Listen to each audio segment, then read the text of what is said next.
अर्थात सब मंगल ही मंगल हो। और हमें क्या बताया जाता है कि आपके सूर्य अरिष्ट हैं, बृहस्पति अरिष्ट हैं, बुध अरिष्ट हैं। जब अरिष्ट हैं तो प्रसन्न होना चाहिए, दुखी होने की आवश्यकता। दूर करने का उपाय क्या? गलत चीज के साथ सही चीज को, अच्छी चीज को जोड़ दिया गया। हर जगह भ्रांति पैदा कर दी गई। जो अच्छी चीजें थी उनको दूसरी तरह गलत सिद्ध किया गया। अभी समरसता वाली जो बात आई, समरसता कैसे बनाई जाए, इसका मतलब रस में कुछ गड़बड़ी हो गई है और उसका मूल कारण जो है जातीयता है, जाति विद्वेष है। जातिवाद के नस नस में जहर उतार, अब तक आंख चुरा पाओगी आग बहुत फैली है। उजली उजली दिखने वाली हर चादर मैली है। उठो दयानंद के सिपाहियों वक्त पुकार रहा है। देशद्रोह का विषधर फन फैला फुंकार रहा है।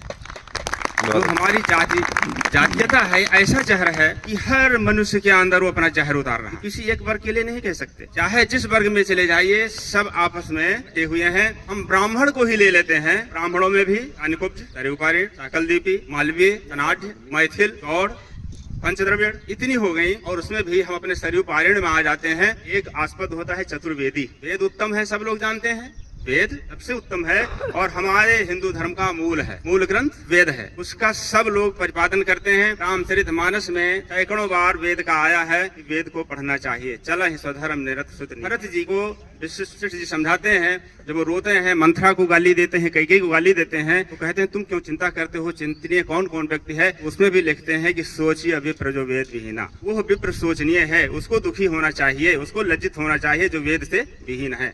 अर्थात वेद का जगह जगह प्रतिपादन किया गया है। जो वेद इतना अच्छा है और उस चारों वेद को जो पढ़ने वाला हो चतुर्वेदी, नीच कैसे हो गया? क्रिटिक देखिए कहाँ से कहाँ होती है। चौबे नीच है, उनके यहाँ शादी नहीं होगी, मोटे ब्राह्मण आते हैं। दूबे मोटे ब्राह्मण की शादी नहीं होगी। उपाध्याय मोटे हैं, अच्छी शादी इनके यहाँ नहीं होगी। जिसने पूरे समाज को पढ़ाने का ठेका लिया, उपाध्याय का काम क्या, वो आज नीचा हो गया। जिसने चारों वेदों को कंठस्थ करने की जिम्मेदारी ली, समाज को जगाने की जिम्मेदारी ली, वो आज चौबे नीचा हो गया। जिसने 2 वेदों की जिम्मेदारी ली, द्विवेदी, वो नीचा हो गया। क्या है, हमने कभी गौर किया? देशियों ने एक महज चंद टुकड़ों के लिए संस्कृत के जो विद्वान थे उनको पैसा दे करके और जगह जगह करके हमारे सभी पुराणों में, हमारे ग्रंथों में आक्षेप करा करके सब कुछ जमेट कर दिया और हम उसी पर चलने लगे और उसी पर अपनी पीठ थपथपाने लगे और आज हम इस स्थिति को पहुंच गए। उपाय इसके 3 चरणों में होना चाहिए। मेरा निजी विचार है, आज समाज तरफ से मुझको यहाँ बुलाया गया है। आज समाज का जो मंतव्य है, अगर समरसता लानी है वो इसके 3 उपाय करने होंगे। पहला शासकीय, दूसरा धार्मिक और तीसरा सामाजिक। शासन को सबसे पहले जाति प्रमाण पत्र बंद करना होगा, नहीं तो समरसता की बात ये मानी है। आज से समरसता आएगी, असंभव है, इम्पॉसिबल। बात भले बुरे लगे लेकिन वो नहीं सकता, ऐसा नहीं हो सकता। दूसरी चीज, हमारे जितने संत गण हैं, जितने हमारे महात्मा हैं, उनकी संख्या अगर जोड़ी जाए तो एक साधु के ऊपर 3 घर पड़ेंगे हिंदुओं के। अगर वो जिम्मेदारी ले ले तो केवल 3 घर वालों से एक साधु संपर्क करे और उनको जगा दे कि रामचरितमानस का पाठ करते हो, आरे अजामिल, इद, जटायु, निषाद, और फिर तुम जातिवाद की ज्वाला में जल रहे हो। जिस रामायण का पाठ करते हो, उस रामायण का नायक भगवान राम, एक जो शेड्यूल ट्राइब है, अतिशूद्रा है, भीलनी, उसके यहाँ कोई गुरेज नहीं करता बेरखाने में। निषाद राज को गले से लगाता है, अजामिल को ताड़ते हैं, जटायु को गोद में ले लेते हैं। उसका पढ़ने वाला जाति विद्वेष में जले, विडम्बना ही है। तो हमारे जितने धर्माचार्य लोग हैं, इनको जा जाकर के घरों में सबको जगाना चाहिए। और जो जातिवाद पुरुष सूक्त के आधार पर भजन किया जा रहा है, तरह तरह के लोग विभाजित कर रहे हैं, उसको सही मायने अर्थ में समझाएं कि कहाँ से गड़बड़ी हुई। मुखमासीत ब्राह्मणों राजन्या बहुन्या, जो आता है हमारा पुरुष सूक्त, उसी को लेकर के ये सारे बवाल होते हैं। उसका आशय क्या है, उसके मंत्र के अर्थ को सटीक रूप से अगर समाज में हम प्रस्तुत कर दें तो शायद समरसता आ जाए। पुरुष सूक्त कहता है जैसे शरीर है और शरीर में किसी की पहचान किससे होती है? मुख से। अगर धड़ से गर्दन अलग हो जाए, चिन्हित करने के लिए उसके पहले हम सिर को ढूंढते हैं ताकि पहचान में आ जाए कौन सा व्यक्ति है। अर्थात शरीर की पहचान मुख से होती है, क्योंकि ये मुख्य होता है, शरीर का मुख्य भाग है। और इस शरीर में सबसे ऊपर स्थित है। ब्रेन कहाँ स्थित है? ऊपर वाले हिस्से में, अर्थात मस्तिष्क ऊपर है। तो जो स्थान शरीर में मुख का है, वो स्थान किसी समाज में विद्वानों का है, पढ़े लिखे लोगों का है, उसी को ब्राह्मण कहते हैं। दूसरा, पंडित जी है, को ब्राह्मण मान लिया हमने। पंडित जी जा रहे हैं, किसी से बातचीत हो गई, कुछ पंडित जी बोल दिए, सामने वाला नाराज हो गया और उनके ऊपर अटैक कर दिया, मारने के लिए आता है। पहले कौन आएगा पंडित जी को बचाने के लिए? तुरंत हाथ ऊपर आएगा। हाथ कौन है? क्षत्रिय। अर्थात समाज में जो रक्षा का दायित्व संभालता है वो क्या है? क्षत्रिय है। उसका स्थान शरीर में कैसा है? भुजाओं की। हमने जो कुछ भी खाया, अच्छे भोजन से लेकर के नमकीन से सटर व्यंजन है, और पंडित जी ने कहा सप्लाई कर दी, अपने कुछ नहीं अपने पास रखा। जो कुछ बचा उसको जीभ से कुरेद कर लाला जी को भेज दिया पेट में, और जो बचा तो तीली से खोद करके फिर निकाल दिया। पंडित जी अपने पास कुछ नहीं रखते हैं। अर्थात वीतरागी जो हो, समाज का कल्याणकारी हो, परोपकारी हो, हितकारी हो, हितैषी, वो ब्राह्मण है। और जब लाला जी को दे दिया तो उनको पता है कि लाला जी कौन है। लाला जी को मालूम है कि सामान वितरण कैसे होता है, समाज में किस चीज की कमी है, कहाँ पर कौन सी कमी है, कहाँ से कौन सा पदार्थ ला करके वहाँ पहुँचाया जाए, सप्लाई की जाए, सबको सामान भी मिल जाए और सबकी आय चलती रहे और सब लोग लाभ में रहें। लाला जी को मालूम है कि किस अंग को कितना रस चाहिए, कितने पौष्टिक चाहिए, कितना नेत्र को, कितना कान को, कितना अग्नाशय को, कितने आमाशय को, कितने पैंक्रियाज को क्या करना चाहिए, तो लाला जी को दे दिया। अर्थात समाज में जो वैश्य का कार्य है, सामान की वितरण की व्यवस्था प्रणाली सुचारू रूप से चलाने का, वही कार्य शरीर में पेट का है। अब एक वर्ग ऐसा है तो पढ़ाने पर नहीं पढ़ता, समझाने से नहीं समझता, इतना आदेश तो उतने का पालन करता है। एक बाप के 4 लड़के हैं, एक पढ़ने में बहुत बढ़िया तेज IAS हो गया, दूसरा TTS क्वालिफाई कर लिया, तीसरा इंजीनियर हो गया, चौथा कहता है हम नहीं पढ़ेंगे। बाप बार बार धक्का देता है, स्कूल भेजता है, लौट आता है, वो हर बार फेल हो जाता है। फिर बाप उससे क्या कहता है? खेत में काम कर। तो व्यक्ति केवल आदेश का पालन करे, उससे कह दो बैल बांध दो, बैल खूंटे से बांध दिया, चारा अपने मन से नहीं डालेगा, फिर कहो चारा डाल दो, तब चारा डाल दिया, फिर कहा पानी डाल दो, फिर पानी डाला, फिर कहा चोकर डाल दो, तब चोकर डाला, उनको शूद्र कहा गया है। अर्थात वो तीनों का सहयोग कर रहा है। वो स्थान कहाँ है? शरीर में पैर का। इन तीनों को ढोने वाला, इन तीनों की जिम्मेदारी किस पर है? शूद्र को है। और शूद्र कितना महत्वपूर्ण है। जब हम किसी को प्रणाम करते हैं, पंडित जी पाए लागे यहाँ सर में लगा के नहीं करते हैं, पैर को छूते हैं, प्रणाम पैर को छूते हैं। और अगर कहीं कांटा लग गया पैर में, कांटा चुभ गया, पहले छत्री जी आते हैं, कांटे निकलने प्रयास करते हैं, लेकिन अगर कदाचित असफल हो गए तो पंडित जी भी जुट जाते हैं। मतलब कैसे ऊपर किया, दोनों छत्री जी ने दोनों हाथों से दबाया और मुंह से दांत से पकड़ करके दांत निकाल दिया। ये सामाजिक समरसता है।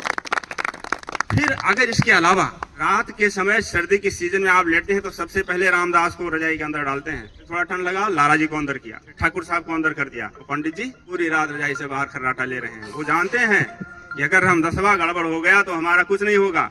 अगर मेरा पैर गड़बड़ हो गया और 4 लोग मुझको खदेड़ रहे हैं तो न पंडित जी बचेंगे, न ठाकुर जी बचेंगे, न लाला जी बचेंगे। राम नाम सत्य है। लेकिन पैर भी जानता है कि अगर यहाँ लग गई लाठी, अगर सर में लाठी लग गई, मस्तिष्क फट गया, क्या होगा? 2 तरह की डेथ होती है, कार्डियक और ब्रेन वाली। मामला खत्म है। जब ये नहीं रहेंगे तो इनका क्या होगा? तुम भी यहीं पड़े रहोगे। तो सूक्त का ये हास्य था। और उसको समाज में क्या बताया गया? ब्राह्मण बहुत कुलीन है, वो ब्रह्मा के मुख से पैदा हुआ, वो ऐठा ऐठा घूम रहा है। छत्री जी अपने में गुमान में हो गए, लाला जी अपने गुमान में हो गए और दूसरे को अस्पृश्य समझने लगे। ऋषि लिखते हैं अस्पृश्यता, अस्पृश्य होता है कौन? जिसको हम छू न सके, अस्पृश्य हुआ। अर्थात अछूत, जिसको छुआ ना जा सके। क्या क्या है अछूत दुनिया में? पाखाना, मलमूत्र, थूक, नाक, आग, सांप, बिच्छू, ततैया, बर्रैया, टिंगारा, ये सब है अछूत। आग को छू कर देखो जल जाओगे, लेकिन छू लो नहाना पड़ेगा। अछूत तो ये है, इनसे बचिए। मानो कैसे अछूत हो गया, मानो से मानो कैसे अछूत हो गया। समाज की विडंबना रही और ऊंच नीच का जो भेदभाव लाया गया, इससे हमारी समरसता भंग हुई। और उसको मुझे दूर करना चाहिए और सबको मिलजुल करके रहना चाहिए। और उसका अगर मुझे सीख लेना है तो उसके लिए हमें अपने कर्मों में ढालना होगा। हम केवल कहे ना, हाँ केवल कहे ना। मुसाफिर जी लिखते हैं कि इन हिंदुओं की बात कोई क्यों कर पूछे, जो बातों से ही हाथों का हमेशा काम लेते हैं। इन हिंदुओं की बात कोई क्यों कर पूछे, जो बातों से ही हाथों का हमेशा काम लेते हैं। ये केवल मुख से कहते हैं, करते नहीं, बकते हैं बेकार। बस ऐसों से हो चुका भारत का उद्धार, घमंडी प्रथा उछरते हैं, जाति ज्वाला में जलते हैं। हम कहते हैं केवल, करते कुछ नहीं है। कौन मुझे पूछेगा? आज हम बहुसंख्यक होते हुए भी विदेशों की तरह जीवन जी रहे हैं। हिंदू बहुसंख्यक होते हुए भी भारत में दोयम जिंदगी जी रहा है। क्यों? इसीलिए क्योंकि ये केवल बात मुंह से करता है, हाथ से काम नहीं करना चाहता।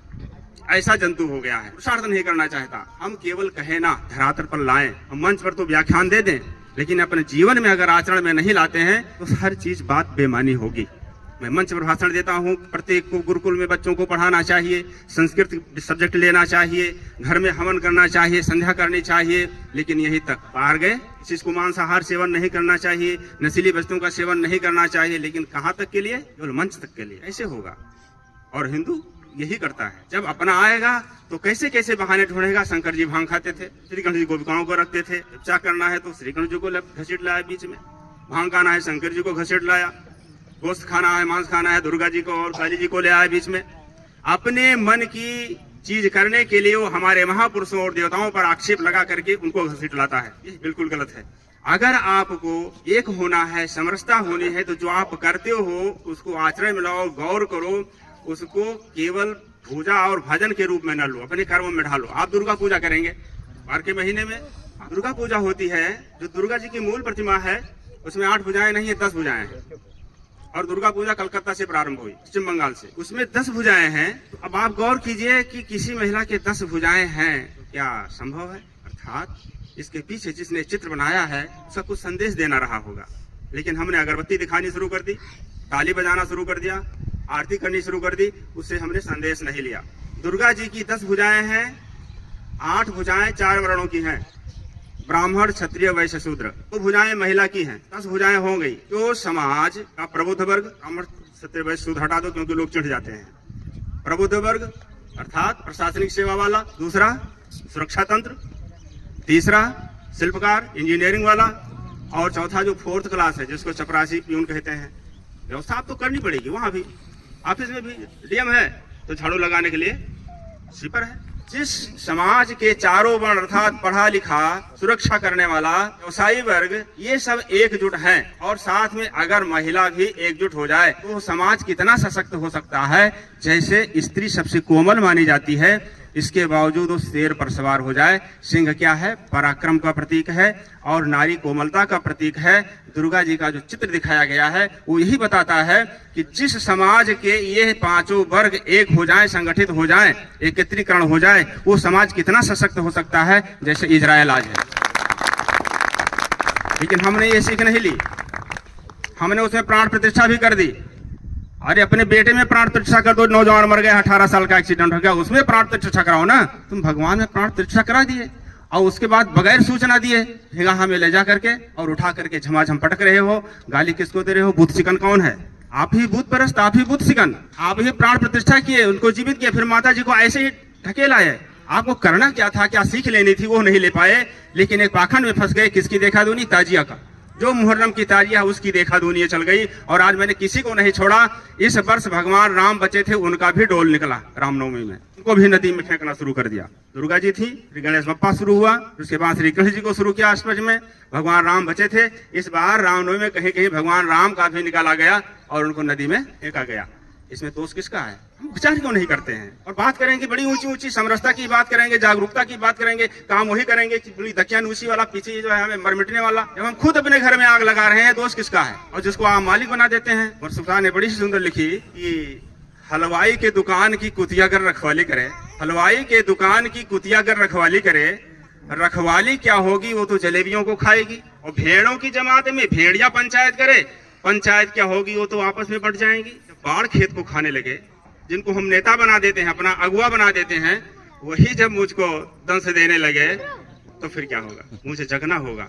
स्वबोध की आवश्यकता है, हम जगें, हमें आत्मबोध की आवश्यकता है। और स्वबोध 2 तरह का है, एक आध्यात्मिक, दूसरा सामाजिक। महर्षि दयानंद सरस्वती को जब पता चला कि कोई मथुरा में एक ऐसा विद्वान है जो तुम्हारी जिज्ञासाओं को शांत कर सकता है, बहुत बड़ा वेद का विद्वान और व्याकरण का आचार्य है, वो पहुंचते हैं मथुरा में और स्वामी बिरजानंद के दरवाजे की कुंडी खटखटाते हैं तो अंदर से आवाज आती है, कौन? तो स्वामी दयानंद जी बोलते हैं, यही तो जानने आया हूँ। मैं कौन हूँ? यही तो मैं जानने आया हूँ। अंदर से, ऊपर से तो दिखाते हैं कि नहीं, मैं, मेरे पास जगह नहीं है, मैं एडमिशन नहीं लूंगा, लेकिन अंदर से इतना खुश होते हैं बिरजानंद कि आज जिसकी मुझे तलाश थी वो मिल गया। आज वास्तविक कोई जानकार शिष्य है जो इच्छुक है कि मैं कौन हूँ, मेरा अस्तित्व क्या है, मेरा सत्व क्या है। अर्थात मुझे स्पिरिचुअल होना पड़ेगा। अगर मेरी अपनी संस्कृति, मेरे धर्म को पहचाना है, बचाना है, तो मुझे स्पिरिचुअल होना पड़ेगा। और दूसरा, सामाजिक रूप से हम क्या हैं, आप क्या हैं। मैं अगर अभी कह दूं आप लोगों से कि आप सारे के सारे यहाँ अनाड़ी बैठे हो, मैं कहता हूँ जितने लोग हैं सब अनाड़ी हैं। यहाँ भूपेंद्र भैया को कहते हैं हम अनाड़ी हैं, तो आप मुझसे लड़ने के लिए तैयार हो जाओगे? स्वीकार कर लोगे? नहीं। आसानी से सब लोग स्वीकार कर लो कि हम अनाड़ी हैं?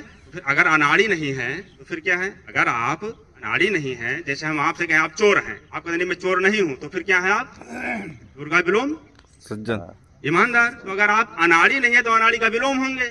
और अनाड़ी का तत्सम क्या होगा? अनाड़ी संस्कृत का शब्द है, यह तद्भव है, लेकिन इनका तत्सम क्या होगा? अनाड़ी का तत्सम होता है अनार्य। इसका मतलब आप अनार्य नहीं हैं। फिर क्या है आप? अनार्य का विलोम क्या होगा? आर्य हैं। हम सब आर्य हैं, इसीलिए नारा देता है हम किरण चमार बालक दलित वशिष्ठ जी बारीमुखी थे वशिष्ठ भयो कनिहार इनके सुध व्यास कही जाए। वैश्या के पुत्र थे कुंभज, घड़े से पैदा हुए, मातंगी हाथी से पैदा हुए, शांडिल्य सूणी से पैदा हुए, सब है और के और। जितने ऋषि हैं मनु क्षत्रिय ब्राह्मण ने कोई ग्रंथ लिखा हो बता दो, क्यों गाली देते हो ब्राह्मण को? जितने अवतार हुए सारे अवतारों में पहला अवतार कच्छप, मत्स्य, बाराह, कूर्म, नृसिंह, वामन, भगवान राम, कृष्ण, जितने अवतार हुए केवल 2 अवतार हैं जो ब्राह्मण को मिले हुए, परशुराम और वामन की। उनके कितने मंदिर हैं? पुजारी कौन है? श्री गणेश जी कौन है? यादव। भगवान राम क्षत्रिय, उनकी मालिश कौन करता है सुबह शाम? पंडित जी। गाली कौन गाते हैं? पंडित जी। क्या पंडित जी? पंडित ने लिखा कौन सा समाज में विद्रोह किया है? क्या बिगाड़ा? हाँ, कमी क्या थी? गाली खाएंगे क्योंकि तुम प्रबुद्ध वर्ग थे, तुमने समझाया नहीं, तुम आलसी हो गए, प्रमादी हो गए, तुमने जगाया नहीं, तुमने वैदिक मार्ग से भटका दिया, इसलिए गाली खा रहा है ब्राह्मण। असली कारण यह था, न कि उन्होंने कुछ किया है। बिगाड़ा तो आप लोगों ने। हम असली चीज को समझते नहीं, गाली देना शुरू कर देते हैं। और तो छोड़िए, जो भगवान जगन्नाथ हैं शूद्र कुल में हैं और विकलांग भी हैं, उनके दोनों हाथ पैर नहीं हैं, और पुजारी वहां कौन है? पंडित जी। साईं को पूज लेंगे, गाजी मियाँ को पूज लेंगे, लेकिन ब्राह्मण को गाली देंगे। क्यों गाली दे रहे हो? जिनके बल से कांपी थी मही, जिनके सुत खगमच्छ शिकारी भये, जिन ज्ञान दयो सगरे जग को, तिनके सुत आज लबारी भये, जिन दान दयो सगरे जग को, तिनके सुत आज लबारी भये। जहाँ वैदिक धर्म के गुरुकुल थे वहाँ स्वांग सिनेमा जारी भये। देश की स्थिति क्यों बिगड़ी? आज हम स्थिति क्यों पहुंचे कि हम गाजी की मजार पर चद्दर चढ़ाने जाते हैं? उसका कारण क्या है? उस पर कभी विचार कीजिए। गाली देने से काम नहीं चलेगा। जो आपका हितैषी उसको गाली दोगे तुम्हारा पतन होगा, कोई बचा नहीं सकता है। अंतिम लाइन क्या कहती है? जो चेतन ब्रह्म उपासक थे उनके मुर्दा जिन दीनी मुराद मुरादन को, तिनके सुत आज मदारी भय। जो दूसरे की इच्छा पूरी करते थे उनके लड़के का नाम है दरगाही मदारी। कहे मदारी लाल नाम, मदारण बाबा गए ना माने ना तो मदारी इनका नाम पड़ेगा। दरगाह में गए ना चतट है तो दरगाही लाल हो गया। तो जिन दीनी मुराद मुरादन के, तिनके सुत आज मदारी भय। जो चेतन ब्रह्म उपासक थे तिनके मुर्दा रखवारी भय। इसलिए मेरा हिंदू समाज आज पतित होता जा रहा है। जिसकी रक्षा मुर्दा करेगा, 2000 साल पहले मर गया है, कब्र में पड़ा हुआ, उस हिंदू समाज को कौन बचा पाएगा? इसलिए एक साथ मिल करके हम अपने वैदिक मार्ग को अपनाएं, अपने महापुरुषों का सम्मान करें और अपने अंदर जितने भी मानवता वाली बातें हैं उनको धारण करें।